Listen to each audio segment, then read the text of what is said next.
তো বন্ধুরা, অনেকে বলেন আমি কিরকম মরুভূমিতে থাকি। আসলে আমার এটা হলো শহরের সাইড মরুভূমি, মানে শহরের সাইডে যেরকম একটা গ্রাম থাকে এরকম ধরেন আমি একটা গ্রামে বসবাস করি। তো আর আমার এটার প্রমাণ হলো যে বলদিয়ার গাড়ি দেখেন আমার বাসায় চলে আসছে। এই যে আমার বাংলাদেশি ভাইয়েরা তারা কিন্তু এই যে এখন এখান থেকে ময়লা নিবে। তো এই অহর মরুভূমি হলে তো আর এই মরুভূমির গাড়িটা হচ্ছে যাইতো না, আসতো না, ঠিক আছে। তো এটা একেবারে শহরের পাশে, মানে ছোট্ট মরুভূমি, আমি এখানে বসবাস করি। আমার ভাইয়েরা হচ্ছে বাংলাদেশি ভাইয়েরা, তারা ময়লা নিতে আসছে এখান থেকে। বলদিয়া বলা আর কি, বলদিয়ার গাড়ি। তো বন্ধুরা, এখন কিন্তু সন্ধ্যা হয়ে গেছে। আমি সারাটা দিন মরুভূমিতে কাজ করার পরে এই যে আমার হাতে একটা লাঠি আছে, ঠিক আছে। এটা হচ্ছে নিরাপত্তার জন্য আর ছাগলকে ঘিরার জন্য, ঠিক আছে। তো এখন কিন্তু আমি বাসা যাইতেছি, আর এই যে সূর্য ডুবা ডুবা অবস্থা, ঠিক আছে, সূর্য একেবারে লাল মারা দিছে। তো আসলে প্রবাসে আমরা যারা কাজ করি আমাদের কিন্তু এভাবে কাজ করতে হয়, কিন্তু বেল ডুবা পর্যন্ত, মানে এখানে উলনিয়ে ডুবনি ডিউটি, বুঝতে পারেন। দোয়া করবেন সবাই। আসসালামু আলাইকুম। এখন কিন্তু বাসায় চলে এসেছি।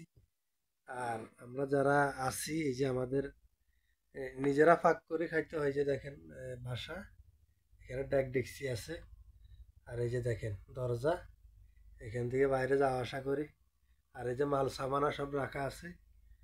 তো যারা আমরা মরুভূমিতে থাকি তারা কিন্তু এভাবে পরিবেশ আমাদের চলতে হয়, কিছু করার নাই। আর এই পাশে আছে আমার হচ্ছে ফ্রিজ একটা, এই যে দেখেন এই একটা ফ্রিজ, এই একটা ফ্রিজ, উপরে ফ্যান আছে, আবার এসিও আছে, ঠিক আছে। এই যে এই পাশে এসি আছে, ঠিক আছে। আর অনেক শীত পড়তেছে, আর এই কারণে একেবারে কম্বল টম্বল একেবারে নিয়ে, ঠিক আছে, আর কিছু করার নেই। তো সবাই দোয়া করবেন এই যেন প্রবাস জীবন একটু ভালোভাবে কাটাতে পারি।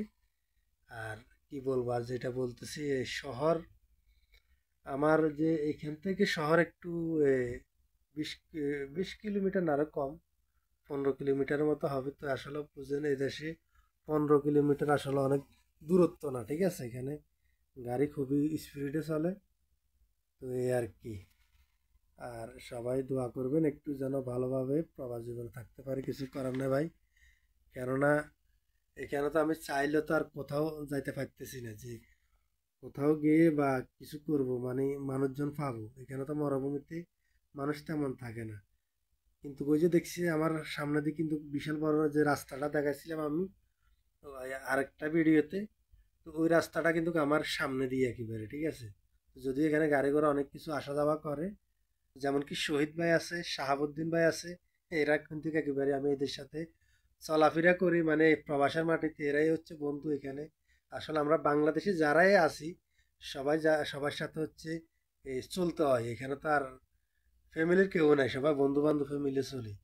তো শহীদ ভাই হচ্ছে আমাদের এখান থেকে ট্রান্সফার হয়ে গেছে, মানে ওনার মালিকে মানে অন্য জায়গায় কাজ নিছে। তো সে কিন্তু কাজকে এখান থেকে চলে গেছে। তো এক প্রকারে বলতে গেলে মানে এখন এ, একা হয়ে গেছে। তো শাহাবুদ্দিন ভাইয়ের সাথে কিন্তু দেখা হবে, এই আর কি। শহীদ ভাইকে মিস করতেছি।